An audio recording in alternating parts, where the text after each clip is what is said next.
Saat ini, dunia otomotif, khususnya di mobil, semuanya sudah sangat maju dan modern. Saking modernnya, saat ini produksian mobil baru sudah tidak ada yang menggunakan karburator, yang mana tentu aja semuanya ya sudah menggunakan injeksi. Selain itu, desain mobil saat ini juga sudah sangat berbeda dengan mobil era milenium awal. Kalau milenium awal, mobil-mobilnya masih mengusung desain bulat-bulat. Ya, ini cukup berbeda dengan mobil-mobil baru saat ini.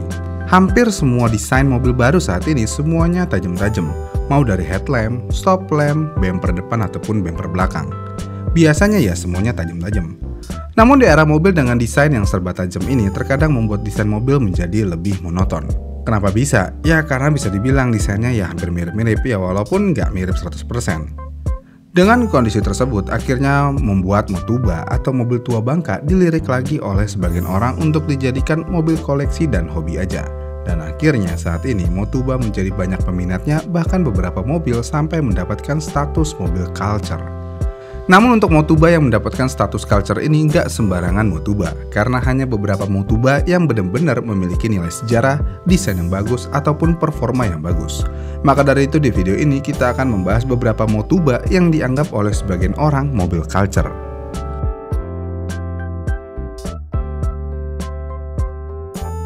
Sebelum ada LCGC, Karimun adalah mobil yang cukup terjangkau layaknya LCGC saat ini. Karimun mulai dijual di Indonesia pada tahun 1998 secara CBU dan pada tahun 1999 mulai diproduksi di Indonesia. Nama Karimun sendiri hanya digunakan di Indonesia, sedangkan kalau di Jepang nih namanya adalah Suzuki Wagon R generasi pertama. Fakta unik dari mobil ini adalah nama Karimun sendiri sebenarnya singkatan dari Carry to the Moon atau bawa ke bulan. Lucu ya, tapi itu faktanya. Dari segi desain, mobil ini bisa dibilang JDM banget, mirip kayak K-Car.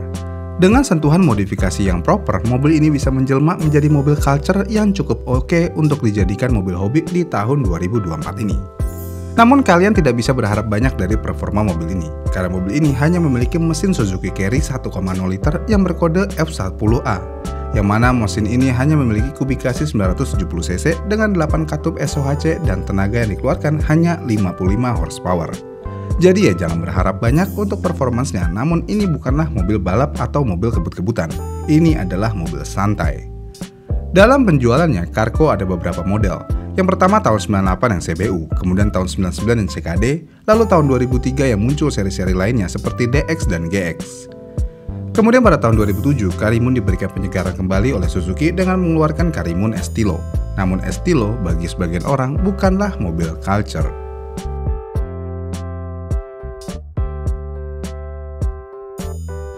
Saat ini nama Kijang sudah hilang dari jajaran Toyota, karena terakhir kali nama Kijang hanya digunakan di Kijang Innova generasi awal-awal aja. Selepas itu, nama Kijang dilepas oleh Toyota dan Innova menjadi Innova tanpa embel-embel Kijang. Namun di luar dari namanya, mobil Kijang apapun generasinya kecuali Innova sudah menjadi mobil culture nih buat sebagian orang. Mau Kijang doyok, Kijang kotak, ataupun Kijang kapsul, semuanya dianggap mobil culture. Kenapa Kijang ini menjadi mobil culture? Ya tentu aja karena Kijang adalah mobil legenda pertama yang ada di Indonesia, yang mana mobil ini sudah dijual dari tahun 1977 dan berakhir pada tahun 2004 di Kijang kapsul. Dan karena mobil ini sudah lama banget ada di Indonesia, Kijang juga dijadikan mobil kenangan oleh sebagian orang. Namun selain nilai kenangan yang ada, Kijang emang kalau dimodif simple, sebenarnya ini mobil benar-benar bisa menjadi mobil yang culture sejati. Saking culture-nya, dengan Kijang sebenarnya kita bisa membuat culture IDM karena mau bagaimanapun, Kijang pertama kali memang dibuat dan hanya dipasarkan di Indonesia aja. Namun lambat laut Kijang juga akhirnya dijual di luar pasar Indonesia seperti Vietnam dan Kamboja. Tapi satu kekurangan ini mobil jika ingin dipelihara, bensinnya super boros. Tapi ya kalau nggak masalah dari segi konsumsi BBM-nya, mobil Kijang apapun generasinya cukup layak dipinang, ditambah harganya juga cukup terjangkau saat ini.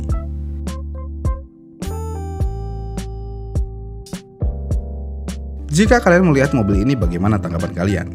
Keren, estetik, atau tua? Ya sebenarnya sih bisa dijadikan satu semua perspektif tersebut. Mobil ini tua, estetik, dan keren. Starco saat ini sudah menjadi mobil culture di Indonesia. Bagaimana tidak? Mobil ini jika dirawat dan dimodifikasi secara simpel, mobil ini bisa menjelma menjadi mobil yang bagus untuk dipandang. Lalu untuk Starlet sendiri sebenarnya sudah ada di Indonesia dari tahun 1985 dengan kode bodi EP70. Namun pada tahun 1986 kode bodinya berubah menjadi EP71. Dan perubahan yang terlihat paling besar adalah mesinnya, yang mana EP70 menggunakan mesin 1000cc, sedangkan EP71 sudah menggunakan mesin 1300cc. Tapi sayangnya Starco ini tidak memiliki umuran panjang, karena hanya dalam beberapa tahun, mobil ini langsung digantikan Starlet Capsule di tahun 90-an. Dan karena umurnya sangat pendek, ini tentu aja membuat mobil ini menjadi cukup langka saat ini. Jadi kalau ketemu Starco, ya bisa dibilang ketemu mobil yang cukup langka. Namun walaupun langka, mobil ini memiliki harga yang masih rasional alias masih terjangkau. Jadi buat kalian yang mau punya mobil culture nih, bisa banget nih minang Starco ini.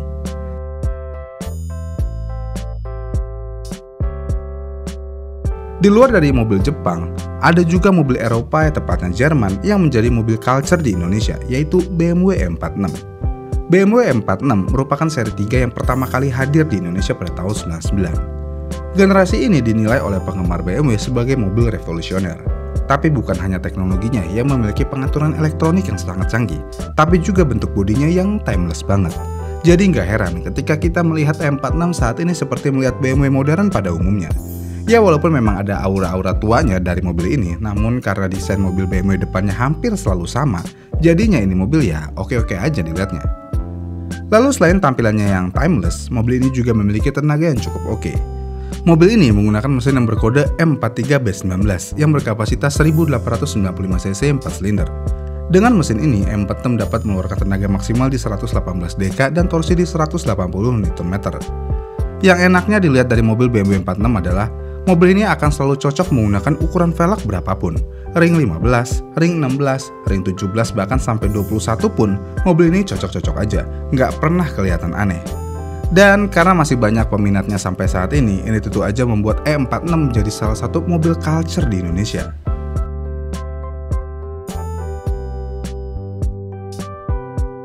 Mobil ini bisa dibilang sama culture-nya layaknya Kijang, karena mobil ini sudah ada dari tahun 1970-an di Indonesia. Suzuki Jimny memang tidak pernah mendapatkan popularitas yang begitu fenomenal layaknya Kijang, namun Jimny tetaplah Jimny, yang mana mobil ini akan selalu memiliki aura yang khas sebagai mobil tua yang gagah. Bahkan nih ya, aura ini mobil masih terasa sampai di generasi terakhirnya yang harganya nggak jelas itu. Mungkin Jimny bukan mobil selera semua orang, karena mobil ini sebenarnya kurang nyaman jika digunakan di perkotaan. Tapi buat penggemar mobil ini dan pecinta mobil culture, Jimny adalah segalanya. Oh iya nih, ada fakta menarik nih. Untuk versi Jimny ini sendiri cukup berbeda ya sama Katana. Salah satu perbedaannya adalah atapnya. Kalau Jimny dia trepes, sedangkan kalau Katana agak kembung. Selain itu, di Jimny, Suzuki juga menyediakan beberapa varian transmisi seperti 4x2, sedangkan Katana tidak ada. Dengan hal yang menarik ini, saat ini banyak Katana yang dikonvert menjadi Jimny.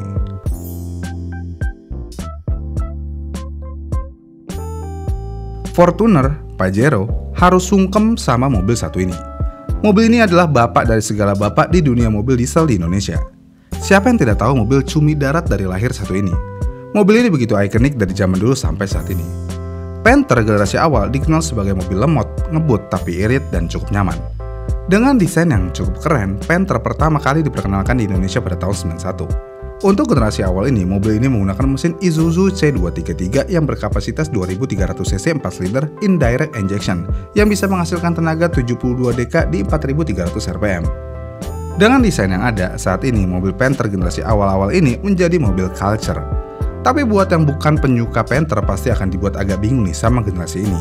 Karena sebenarnya ada beberapa mobil yang dibuat oleh karoseri menggunakan base Panther tapi memiliki desain lain. Seperti Panther Bravo, Panther Miyabi, Panther Sparta dan sebagainya. Padahal generasinya masih generasi yang sama. Kemudian setelah kesuksesan yang ada, Panther keluar beberapa generasi lagi seperti Panther 2,3 ppl yang dikeluarkan pada tahun 93, Panther 2,5 tahun 96, dan seterusnya. Namun hanya Panther di bawah tahun 96 yang dianggap mobil culture. Dan itulah mobil yang dianggap culture di Indonesia. Dari semua mobil yang udah kita bahas sih, kayaknya untuk menjadi mobil culture harus memiliki satu kesamaan, yaitu berbentuk kotak. Ya mungkin M46 tidak berbentuk kotak, namun BMW hanyalah pengecualian. Ya karena hampir semua mobil culture ya berbentuk kotak. Contoh lainnya nih selain dari list ini, Cherokee, Vitara, dan lainnya, semuanya berbentuk kotak.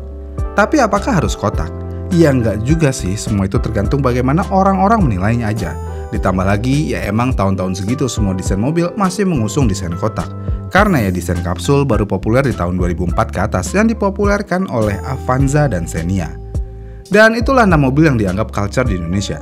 Bagaimana nih menurut kalian? Apakah ada lagi? Komen di kolom komentar di bawah ya. Dan sampai jumpa di video selanjutnya.